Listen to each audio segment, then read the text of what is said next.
Hi, my name's Andrew Coates, and today I'm going to talk to you guys about war.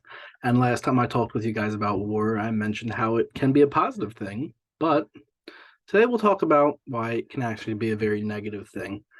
It's basically a thing that people use to solve disputes throughout the world, and it's been seen through many, many, many decades and generations and centuries, but it's not necessary. It really isn't.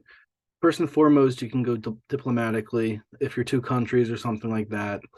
Or even if you're within one country and you're thinking about civil war, you can go diplomatic and you can talk about your disputes, stuff like that. So it should never ever come to war. It really shouldn't. But I'll provide you guys a little bit of background context as to why war is so bad and kind of what war is, give you guys more of like a scope. So, according to the New York Times, approximately 150 million to 1 billion people have died from war over basically the history of the world. Now, as I mentioned in my last speech, we don't know the exact number of how many wars have gone on because the earth is so old. So, there could be even a higher number, but what people have calculated, that is the approximated number. And according to the World Bank, Ukraine is looking at a decade of recovery from the war that's only been going on for 2 years now. So that's how long it is taking for them. It's going to take because they're still in the war, so it could be even longer, but that's how long they're estimating it might take once, everything's kind of settled down. And also they're estimating that's going to be about $411 billion to kind of get rid of any lingering effects from the war. So it's nothing light. And then also, according to Global Citizen, 8 million refugees are stranded across Europe from the Ukraine. 7,000 civilians have been killed from this war, and 345 million people are being pushed towards starvation from the war with Ukraine and Russia. And the reason why I keep bringing up that war is because it's very relevant in today's society and it's been ongoing. If I mention something like World War One, it's not quite as relevant to your lives as well as just the general context of what's happening. So that's a few pieces of information about why war is costly in many aspects. But let me explain further about why war is not the correct means of settling disputes. So first and foremost, war damages the environment that you're in. We've all seen it. Bombs go off, stuff like that. But according to Falco, I believe that's how I pronounce it. I was looking at the website. It's FAWCO. Basically, I looked at a few different things that damage the environment or damage just like buildings, stuff like that. So the Gulf War actually caused a lot of oil spills. It was a very major event that kind of happened and it damaged the ecosystem. And then trench warfare that you saw in things like World War One, that caused a lot of issues with the terrain, like farmland, stuff like that. Because imagine you have the hills going like that, and it's not going to recover and be smooth with farmland. So in turn, if there were a lot of trenches, it probably could mess up the crop yield, stuff like that. And then, as I mentioned earlier, things like bullets, bombs, grenades, they'll damage buildings, they'll damage cars, they'll cause craters, they'll kill people. So it's not good. But if you look at even like things like fossil fuels, wars are taking a lot of fossil fuels. They're also emitting a lot of greenhouse gases.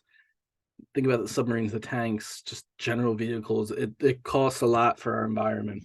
And it's something to seriously consider when you're thinking about whether war is good or not. But besides the environment, there are a lot of other damaging effects. Another one would be that it destroys lives, plain and simple. So, according to a website called Statista, I looked up what the death tolls were for the United States in different wars. When you add it up, it's a lot of different deaths. So the number one in our country was the Civil War. It was about 620,000 deaths.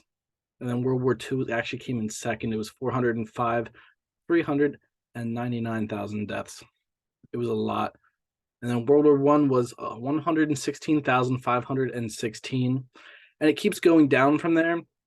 But you also have to think about like population at the time because the Revolutionary War only saw 25,000 deaths, but our population wasn't that high and the world population wasn't as high as it is now.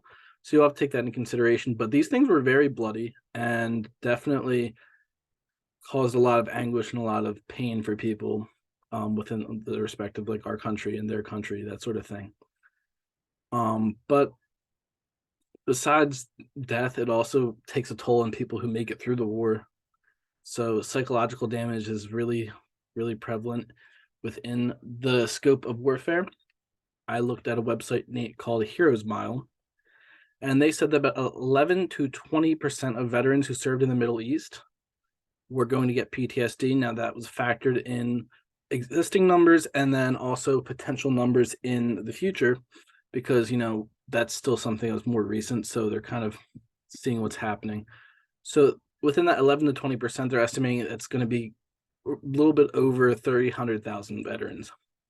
Now, they already have statistics about the Gulf War, and they said about 12% of veterans got it, which was 660,000 people.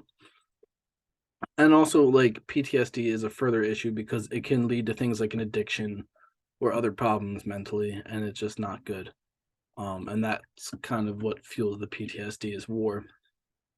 And also, one other interesting thing about the whole PTSD situation is that veterans who serve in combat are way higher and way more likely to get PTSD. So that just goes to show that war has a very negative effect on the people who are forced to serve in the military. All this goes to say that war is just not something positive in this world, and it's not a necessary means of one person getting their way. So it destroys the environment, it kills people, and it inflicts a lot of psychological problems such as PTSD. So while it can solve some problems, war is not overall a good thing. Thank you.